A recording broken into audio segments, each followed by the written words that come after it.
الحمد لله رب العالمين والعاقبة للمتقين والصلاة والسلام على سيد الأنبياء والمرسلين خاتم النبيين محمد وعلى آله وصحبه أجمعين أما بعد۔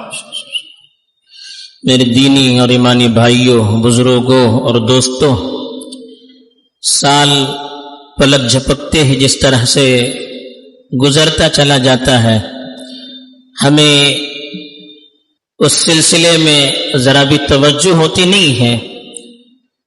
سال پر سال گزرتے چلے جا رہے ہیں، آدمی اپنی قبر کے قریب پہنچتا چلا جا رہا ہے، ہمیں احساس نہیں ہوتا ہے۔ رمضان المبارک کا مہینہ کس طرح سے تیزی سے آتا ہے اور چلا جاتا ہے، ہم غور بھی نہیں کرتے ہیں کہ کتنا مبارک مہینہ آ رہا ہے اور اپنے ساتھ کتنی رحمتیں، کتنا خیر اور کتنی برکتیں ساتھ لے رہا ہے۔ اب یہ ہماری اپنی صلاحیت کے اعتبار سے ہے کہ ہم کتنا اس سے فائدہ اٹھاتے ہیں۔ رمضان تو اپنی بھرپور رحمتوں کے ساتھ آئے گا، لیکن فائدہ اٹھانے والے اس سلسلے میں کتنی کوشش کرتے ہیں، یہ ان کی اپنی کوشش، اپنی ہمت، اپنی صلاحیت، اپنے جذبے اور اپنی محنت پر منحصر ہے۔ افسوس ہوتا ہے مبارک مہینہ قریب آ رہا ہے، لیکن جس طرح سے رمضان کے لیے ہمیں اندرونی طور پر تیار ہونا چاہیے، اتنی تیاری نظر نہیں آ رہی ہے۔ حالانکہ اللہ کے رسول صلی اللہ علیہ وسلم کا معمول تھا کہ رمضان کے پہلے سے رمضان کی تیاری خود بھی شروع کرتے تھے اور اپنے صحابہ کو بھی جمع کر کے ان کے سامنے وعظ فرماتے تھے، رمضان کے فضائل بتاتے تھے اور کہتے تھے کہ اولکم شہر عظیم شہر مبارک، ایک بہترین مبارک مہینہ اور ایک بڑا عظیم مہینہ تم پر سایہ فگن ہو رہا ہے، تمہارے سامنے آ رہا ہے۔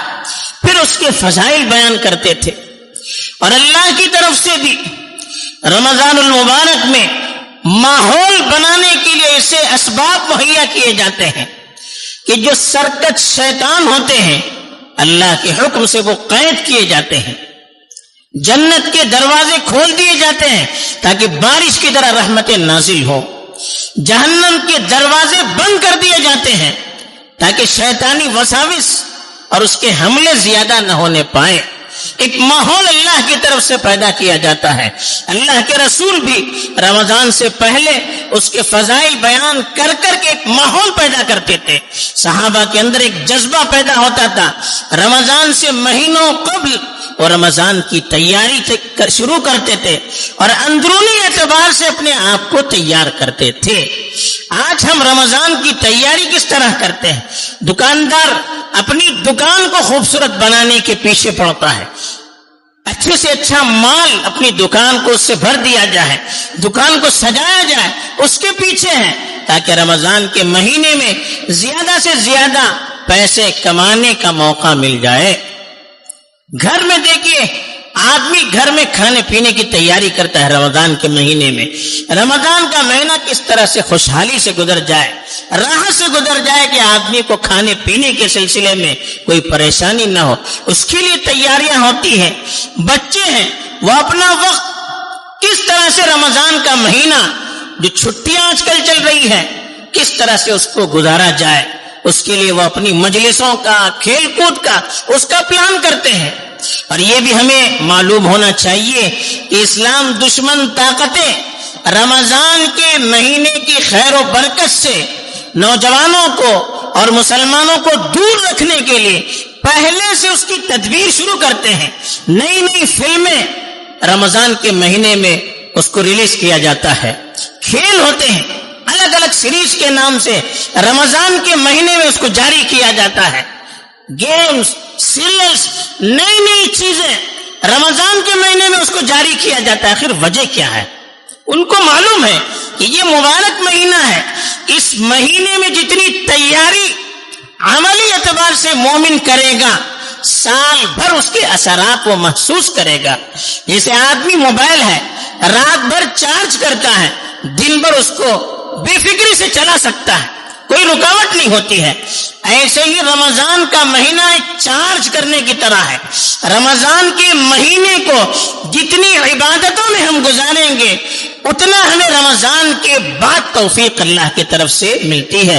ایک تھرمامیٹر کی طرح ہے رمضان کا مہینہ، کتنا چارج اس میں ہوتا ہے سال بھر اسی کا اعتبار ہوتا ہے۔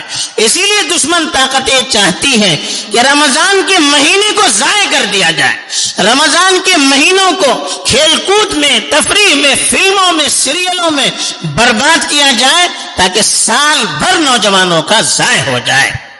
تو اس کے لیے ہمیں ان کی چالوں کو بھی سمجھنا چاہیے اور اپنی طرف سے کوشش کرنی چاہیے۔ رمضان کا مہینہ کوئی ایسی مشین نہیں ہے کہ وہ مہینہ آتے ہی ہمارے دل کے اندر تبدیلی آ جائے، ہمارے اعمال کے اندر تبدیلی آ جائے۔ یہ کوئی مشین نہیں ہے، کوئی فیکٹری نہیں ہے، ہماری اپنی کوششوں کا دخل ہے۔ آدمی روشنی میں آنکھ پر پٹی باندھ کر چلے تو روشنی کا قصور نہیں ہے، چلنے والے کا قصور ہے کہ آنکھ پر اس نے پٹی باندھی، اس لیے روشنی سے فائدہ نہیں اٹھا سکتا۔ ایسی رمضان کا مہینہ بھرپور رحمتوں کے ساتھ، بھرپور اپنے خیر کے ساتھ آ رہا ہے، لیکن ہمارے دل کھل نہ جائے، ہمارے جذبات کھل نہ جائیں، ہماری نیتوں کی اصلاح نہ ہو جائے، تب پھر اس مہینے سے ہم فائدہ نہیں اٹھا سکتے۔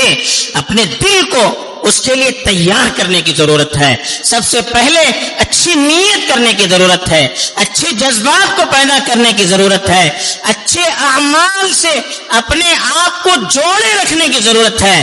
رمضان کے پہلے سے ہم رمضان کے اعمال سے اپنے آپ کو جوڑے رکھیں گے، نماز سے، نوافل سے، ذکر و اذکار سے، تلاوت سے، استغفار سے اور صدقہ و خیرات سے اپنے آپ کو جوڑے رکھیں گے، گناہوں سے اپنے آپ کو دور رکھیں گے، آپسی اختلافات، دشمنیوں سے اپنے آپ کو دور رکھیں گے، تو رمضان کا مہینہ ہم صحیح طرح سے گزار سکتے ہیں۔ اور رمضان کے ذریعے سے اللہ تعالیٰ ہمارے اندر جو صفات، جو جذبات پیدا کرنا چاہتے ہیں، ان صفات کو، ان جذبات کو پیدا کرنے میں آسانی ہو جائے گی۔ اس لیے ہمیں رمضان کا مہینہ جو آ رہا ہے دل سے اس کا استقبال کرنا چاہیے، اپنے اعمال سے، اپنے جذبات سے، اپنی نیتوں سے، اپنی فکروں سے اور اپنے درد سے اس کا استقبال کرنا چاہیے، تاکہ اس کی جو خیر اور برکات ہے اس سے پوری طرح سے ہم مستفید ہو سکیں۔ اللہ تعالیٰ مجھے بھی توفیق دے، آپ کو بھی